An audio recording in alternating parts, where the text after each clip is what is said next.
Samuel, capítulo 17, nós temos meditado nessas últimas semanas, nesse capítulo, que fala aí do desafio de Golias ao povo de Israel. Nós já falamos algumas coisas, tratamos de alguns princípios presentes aí nesse capítulo.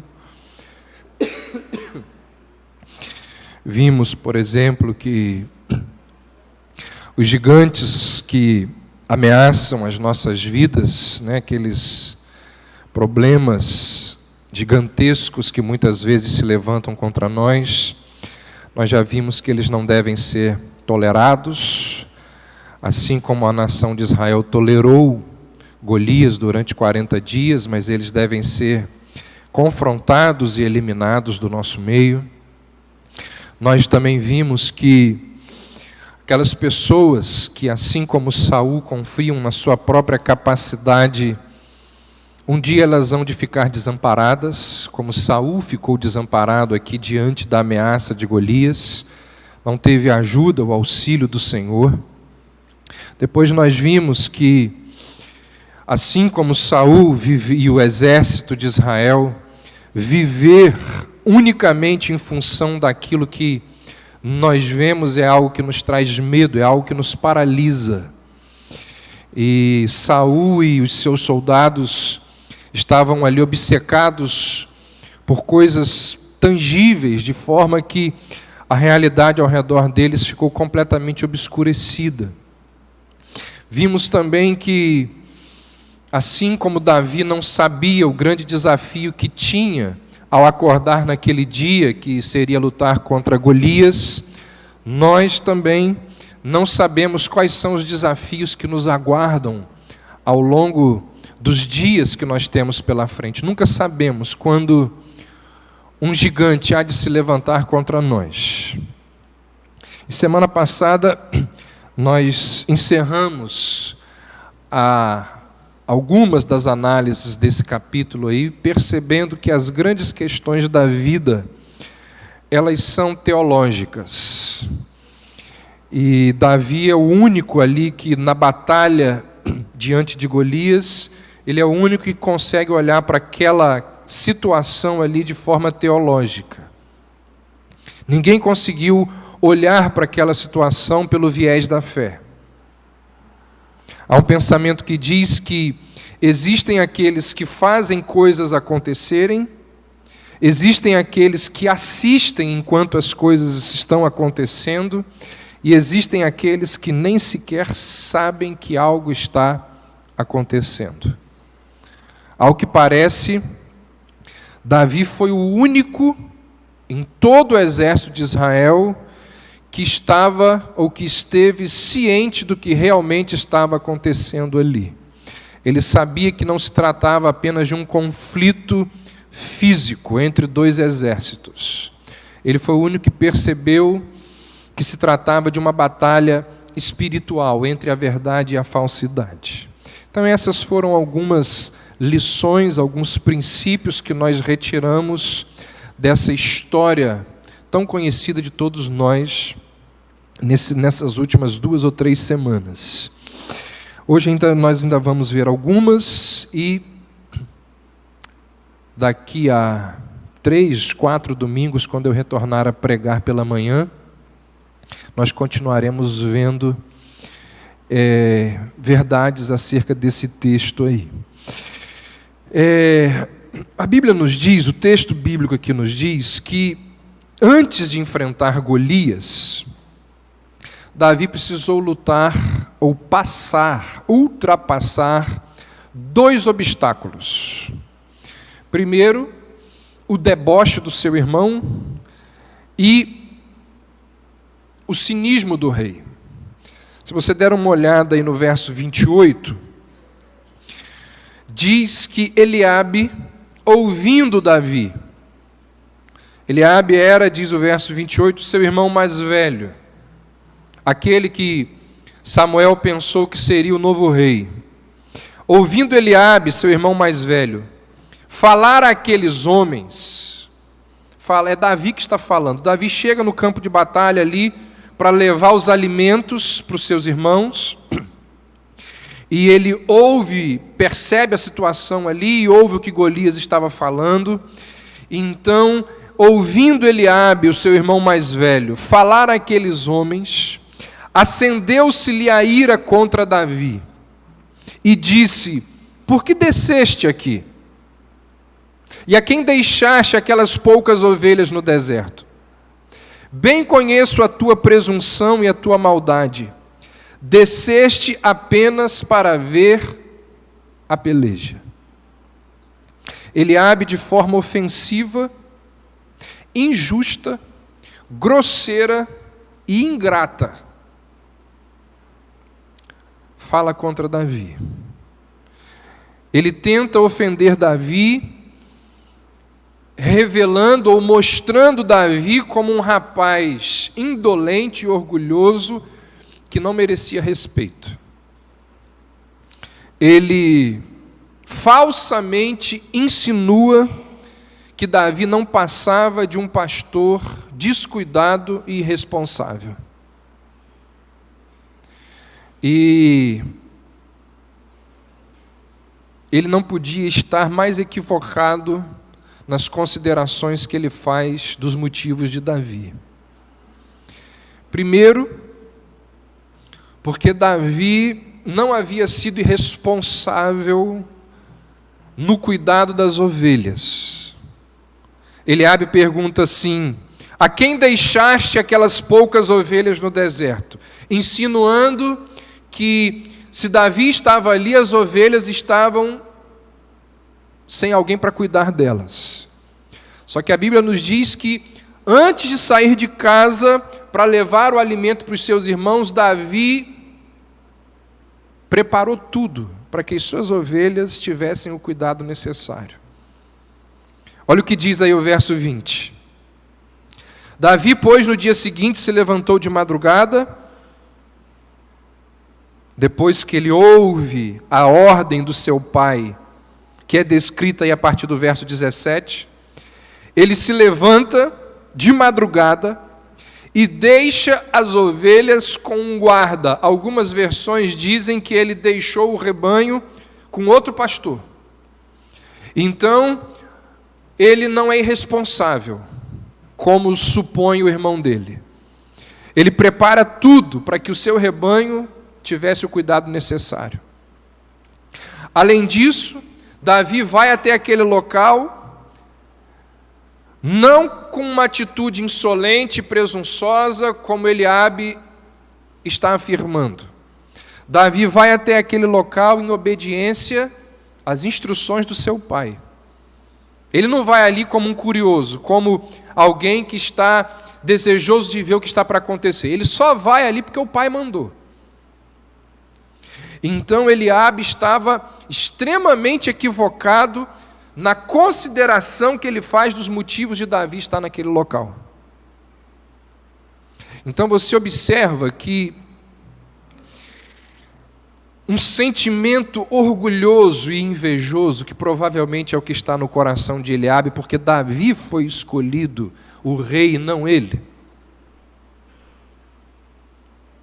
Nunca é simples para o irmão mais velho ver o mais novo se dar bem. Então, Eliabe, provavelmente movido de um sentimento de inveja, de orgulho, ele desfere, através de poucas frases, todo o seu veneno sobre o seu irmão. Suspeitas infundadas, deve ter deixado o rebanho sem ninguém. Críticas injustas. O que você está fazendo aqui? Você veio aqui só para ver o que está acontecendo. Opiniões incorretas, sentimento de amargura, linguagem mal educada, indelicada. Então percebam como que sentimentos de inveja e de orgulho nos levam a ter uma visão insensata da realidade. E aí diz o texto que Davi, se fosse qualquer outra pessoa, aconteceria uma briga aqui. E se Davi se envolve numa discussão com o irmão, ele não ia lutar com o Golias. As pessoas comuns, elas teriam partido para a discussão, para o debate. Teriam baixado o nível. Mas diz o texto que o Davi, ele vira as costas para o Eliabe e ele vai tratar de coisas mais importantes. Se você observar aí no verso 32 e 33, a cena muda de Eliabe e Davi para Davi e Saul. Ou seja, Davi tem aqui uma atitude muito sábia. Davi sabe muito bem com quem lutar e a quem deixar de lado. Pessoas sábias fazem isso. Elas sabem com quem lutar e com quem ou a quem ignorar. Muitas vezes nós perdemos tempo discutindo, argumentando com pessoas que não merecem a nossa atenção. Simplesmente não merecem. E você fica ali perdendo tempo no Face, no WhatsApp, na sala da sua casa, não merece a sua atenção. Jesus falou sobre isso. Não lancem as suas pérolas aos porcos. Vocês estão perdendo tempo. Poderiam estar fazendo e se envolvendo com coisas mais nobres. Mas está ali, discutindo, debatendo, com pessoas e com situações que não vão levar a lugar nenhum. Davi simplesmente ignora Eliabe e vai fazer o que ele tem que fazer. Há um pensamento que diz que águia não pega mosca, não desce, não se rebaixa. Davi, ele vira as costas e ele vai lutar com quem realmente é digno da sua atenção. Ele até dá uma resposta ali para o Eliabe, mas é uma resposta dizendo: rapaz, o que eu tenho com você? Que mal eu te fiz para você despejar todo esse veneno sobre mim? Mas o que o texto dá a entender é que ele fala isso e não debate mais, ele sai dali. Então, a primeira dificuldade que Davi teve, encontrou para lutar contra Golias foi o deboche do seu irmão. Esse foi um obstáculo. Se ele se envolve com Eliabe, se ele parte para o confronto com Eliabe, ele não chegaria no Golias. Quando ele sai daquela cena ali, daquele contexto de deboche do Eliabe, ele se depara com o cinismo de Saul. Se você observar no verso 31, ao que tudo indica, Saul ouve falar que existia alguém ali no meio do exército que estava inconformado com os desafios que Golias vinha fazendo. Olha aí o verso 31. Ouvidas as palavras que Davi falara, anunciaram-nas a Saul, que mandou chamá-lo. Parece que Saul queria perguntar a esse homem o seguinte: o que você está dizendo sobre o Golias? O que você disse dá a entender que você quer lutar com ele? Porque Saul não tinha ninguém ao longo dos 40 dias que tinha tido essa postura do Davi. Mas quando Davi chega diante de Saul, provavelmente Saul se decepciona. Porque ele vê alguém vestido de pastor, ele vê alguém que não tem nem idade para estar no exército, ele vê ali um menino. E provavelmente Saul se decepciona porque, ao olhar para Davi, ele diz: você não tem condição de lutar. Saul considera Davi desqualificado para a batalha. Um menino não pode fazer o trabalho de um homem. Na verdade, o sentimento que Saul tem por Davi é o mesmo sentimento que o Golias vai ter por Davi.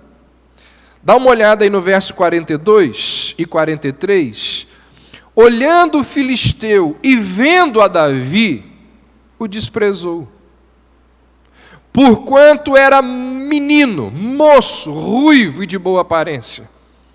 Disse o filisteu a Davi: sou eu algum cão, para vires a mim com paus? E pelos deuses amaldiçoou o filisteu a Davi. Golias olha para Davi e diz: não é possível, você é uma criança. Você é um adolescente que está vindo lutar comigo. É o mesmo sentimento que Saul tem. Na verdade, Saul e Golias, eles tinham muito em comum, incluindo o modo ímpio de observar apenas a aparência. Golias se apoiava na sua aparência para amedrontar os seus adversários. Saul olha para Davi e vê nele qualquer coisa, menos um guerreiro. E aí Davi, de forma respeitosa, questiona a avaliação que Saul faz acerca dele. Olha o que dizem os versos 34 a 36. Respondeu Davi a Saul: teu servo apacentava as ovelhas de seu pai, quando veio um leão ou um urso e tomou um cordeiro do rebanho. Eu saí após ele e o feri, e livrei o cordeiro da sua boca. Levantando-se ele contra mim, agarrei-o pela barba e o feri e o matei. O teu servo matou tanto o leão como o urso. Este incircunciso filisteu será como um deles, porquanto afrontou os exércitos do Deus vivo. A disposição de Davi em lutar contra Golias era decorrente das suas experiências de lutas passadas. Davi argumenta com Saul dizendo assim: ô Saul, você acha que eu sou apenas um menino? Pois olha só, eu já matei um leão, já matei um urso quando eles ameaçavam as ovelhas do meu pai. E o que eu vou fazer com esse camarada aí que está afrontando o povo de Deus é a mesma coisa que eu fiz com eles. Davi vira para Saul e diz: eu tenho certeza que assim como Deus me auxiliou lá, Ele há de me auxiliar a derrotar o gigante. Saul, já desesperado, né? Então ele vira para Davi e diz: vai.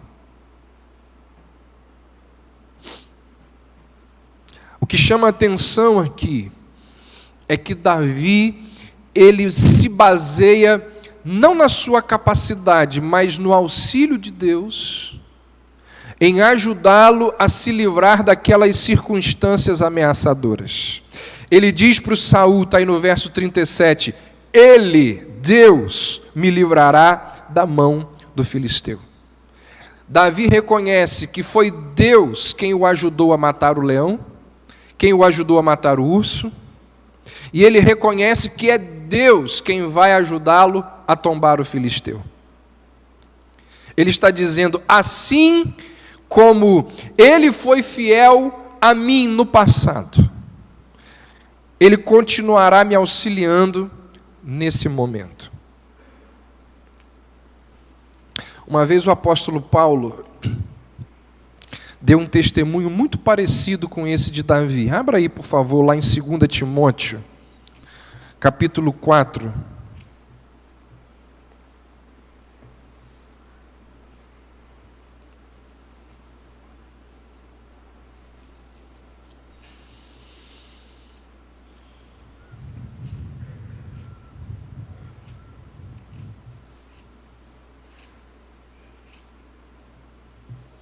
Segunda Timóteo 4, verso 17, mas o Senhor me assistiu e me revestiu de forças, para que por meu intermédio a pregação fosse plenamente cumprida e todos os gentios a ouvissem.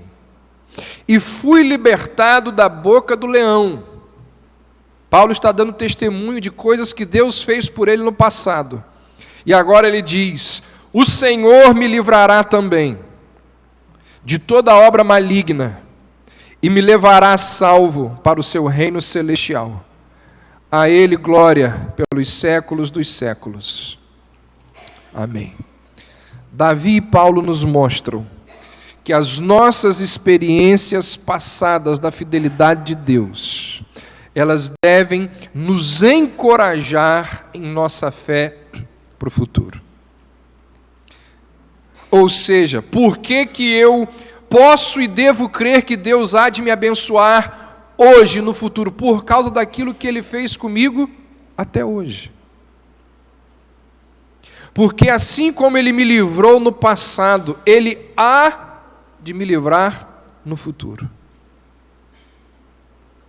Você percebe a importância de você manter algo que os puritanos faziam muito, e que muitos homens de Deus ao longo da história fizeram, que é manter um diário espiritual.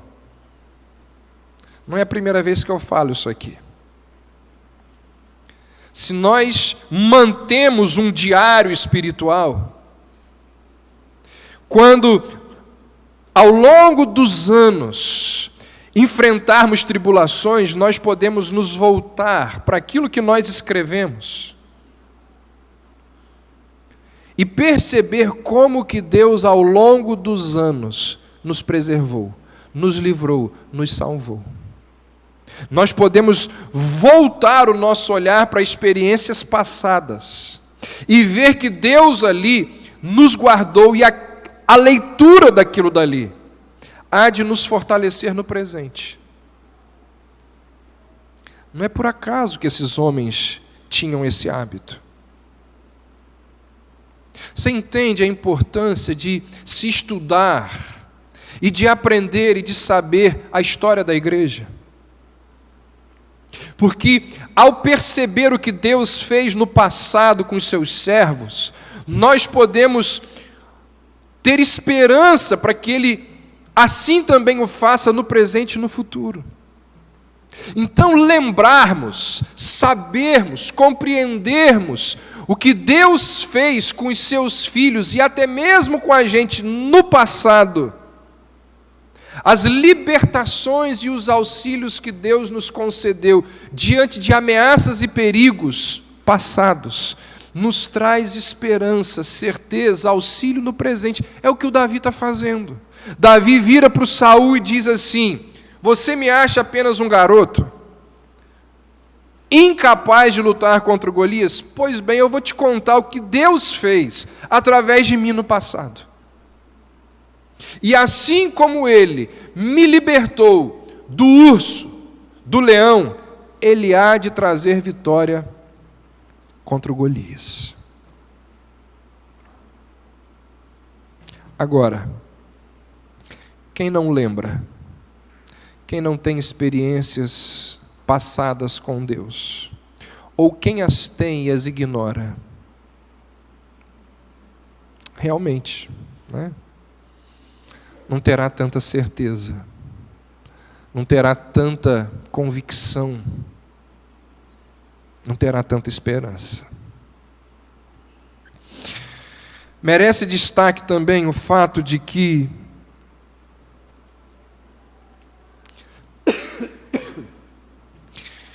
o que impulsiona Davi a lutar não é aquilo que Saul ofereceu àquele israelita que vencesse o gigante. É porque a gente não tem tempo de ler o texto todo, o capítulo é muito grande, e eu estou partindo do princípio, da certeza de que você chega aqui com a leitura do texto feita. O texto bíblico diz que o Saul ali, no seu desespero, ele oferece 3 coisas àquele que lutasse e vencesse o gigante: casar com a sua filha, isenção de impostos para sua casa, para o resto da vida, e riquezas. Daria riquezas a essa pessoa. 3 coisas assim impressionantes. E o Davi, ele em momento algum menciona essas 3 questões como fatores que o impulsionam a lutar contra Golias. O que motiva Davi a lutar contra Golias é tão somente a zombaria que o Golias está proferindo contra o exército do Senhor, contra o povo de Deus. O que motiva Davi a lutar contra Golias é tão somente a glória de Deus. Quando ele ouve as afrontas que o gigante filisteu estava fazendo contra Deus, ele não se contém. Davi está assustado com Golias, mas por uma razão muito diferente da de todos os outros israelitas. Davi está ali estupefato, não por Golias ser alguém assim tão grande. Ele está impressionado, assustado com o fato de que um incircunciso, um homem que não é do povo de Deus, um filisteu, tivesse a coragem de desafiar, de menosprezar, de zombar da glória de Deus, da maneira com a qual Golias estava zombando. Tanto que quando ele se coloca diante de Golias, essa foi a única questão que ele fala com Golias, que ele se dirige a Golias, é essa a questão. Olha o que diz o verso 45, ele vira para Golias e diz: tu vens contra mim, com espada e com lance, com escudo, eu, porém, vou contra ti, em nome, a ideia aqui é para defender o nome do Senhor dos exércitos, o Deus dos exércitos, a quem tens afrontado. Eu vou contra você porque você está afrontando o nome do Deus dos exércitos. Davi não faz em momento algum. Você não encontra no texto, momento algum, Davi fazendo referência às recompensas oferecidas a ele por Saul. A preocupação de Davi aqui é tão somente com a glória de Deus.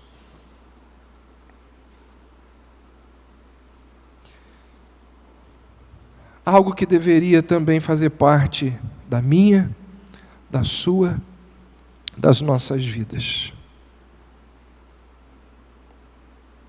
Quais são as nossas ambições? Existem, acima da glória de Deus, coisas que são mais importantes a mim e a você. Quando você olha para as Escrituras, o tempo todo, a Bíblia está nos ensinando que o maior objetivo das nossas vidas deve ser glorificar ao Senhor. Até porque nós fomos criados, diz o apóstolo Paulo, para o louvor da sua glória. E quando nós não louvamos a glória do Senhor, nós não estamos vivendo da maneira para a qual nós fomos criados.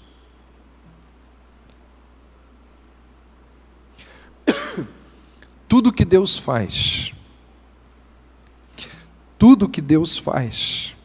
Ele o faz para a sua glória. E como nós deveríamos imitar ao Senhor, o mesmo deveria acontecer comigo e com você.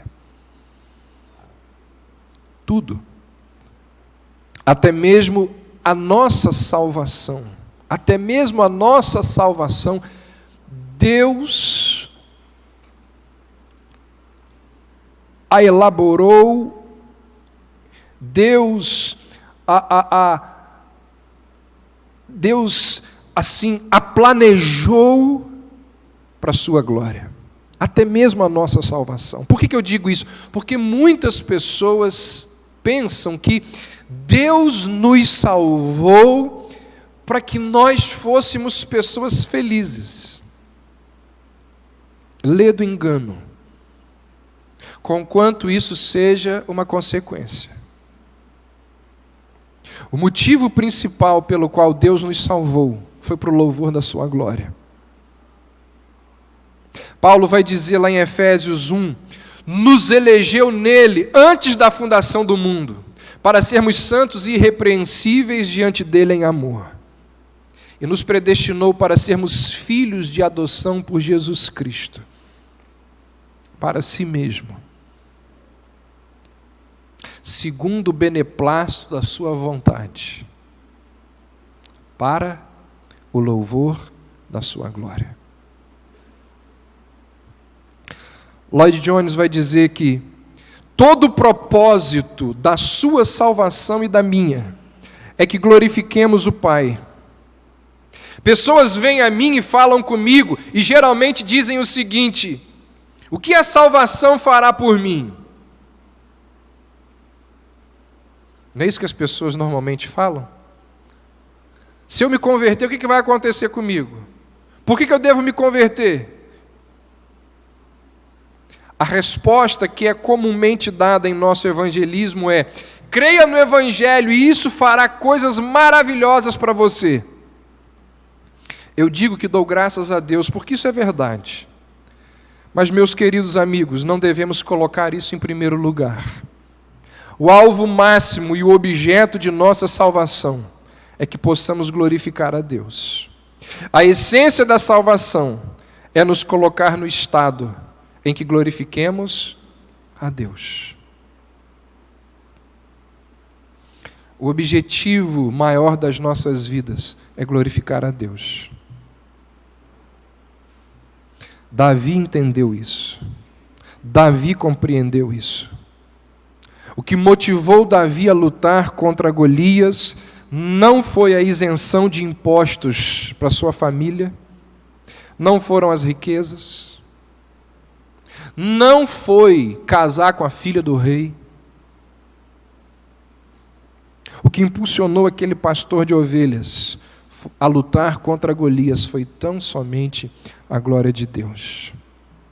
Eu venho a ti, em nome do Senhor dos Exércitos, o Deus de Israel, a quem tu tens afrontado. Na Alemanha, talvez o maior gênio da música, um homem chamado Johann Sebastian Bach, ele colocava no final de todas as suas composições a sigla SDG. Assinava assim, dizendo que tudo aquilo ele conscientemente fazia, criava música para glorificar a Deus. Somente a Deus a glória. Calvino foi o responsável por formular as doutrinas que definiram a teologia reformada histórica.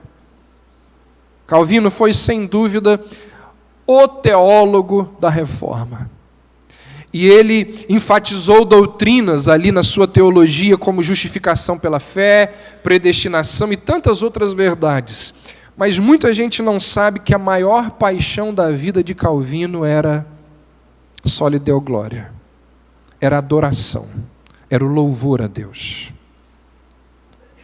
Para muitas pessoas, dizer assim, nós devemos viver para a glória de Deus, para muitas pessoas isso se tornou um jargão. Se tornou uma frase de efeito que não possui mais efeito nenhum. Se tornou algo banal. Se tornou algo que você ouve corriqueiramente. Se tornou algo que você ouve sem nenhuma análise daquilo que foi dito a você. Uma frase que se tornou algo comum e que não traz mais nenhum impacto na sua vida. Devo viver para a glória. Você sempre ouviu isso e...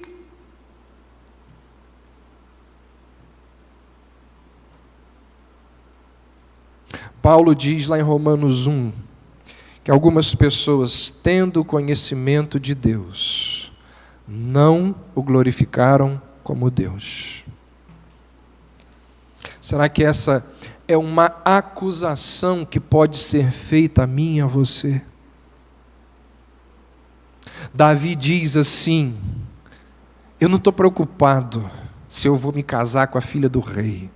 Eu não estou preocupado se eu vou ter isenção de impostos. Eu não estou preocupado com as riquezas. Eu estou preocupado é que esse homem aí, esse incircunciso, ele está afrontando o nome do Senhor.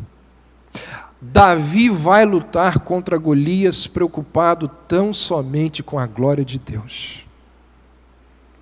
O que ele o faz por causa da glória do Senhor. Eu quero encerrar lendo com vocês João capítulo 12. Abra aí, por gentileza.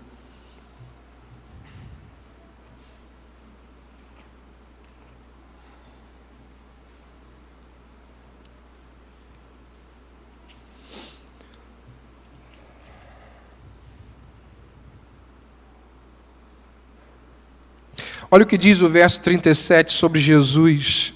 Embora tivesse feito tantos sinais na sua presença, não creram nele.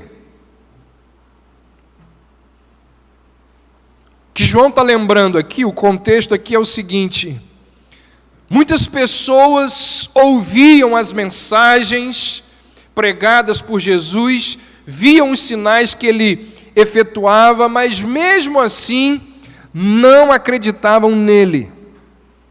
Uma coisa impressionante, né? Porque ninguém pregou como Jesus, ninguém fez o que Jesus fez, e mesmo assim não criam nele.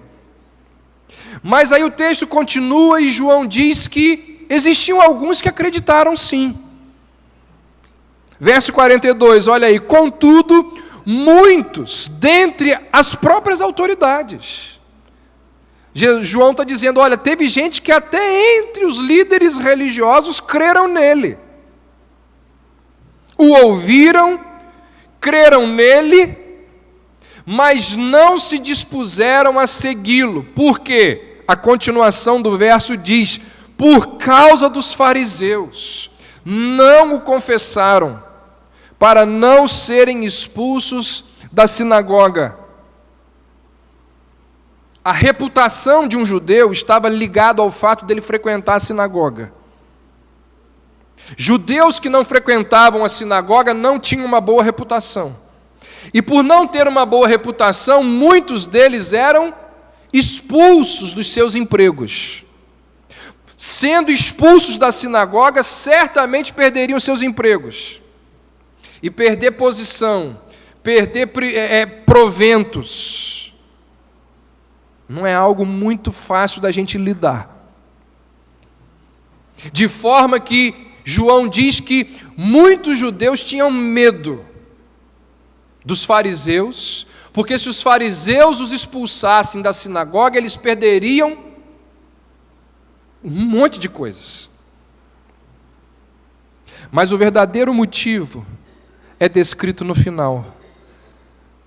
Não confessavam para não serem expulsos da sinagoga, porque amaram mais a glória dos homens do que a glória de Deus. Irmãos, o que motivou Davi a lutar contra Golias foi tão somente a glória de Deus. E eu tenho certeza que grande parte das nossas dores, das nossas lutas, das nossas quedas, das nossas lágrimas, grande parte é porque nós não vivemos para a glória de Deus.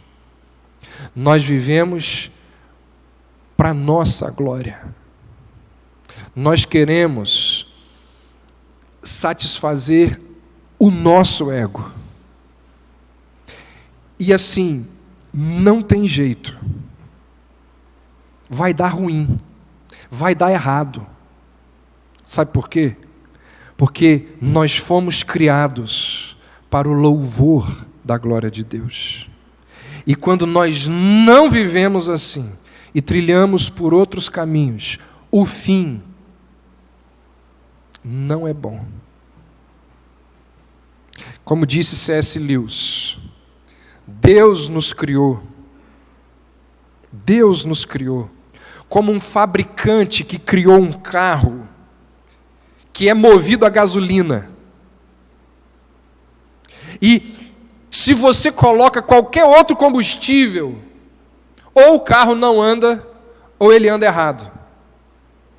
C.S. Lewis disse, Deus nos criou para o louvor da sua glória. E quando nós tentamos viver de maneira que não é para a glória de Deus, a gente não vai andar. Ou a maneira com a qual nós vamos andar vai ser aos trancos e barrancos.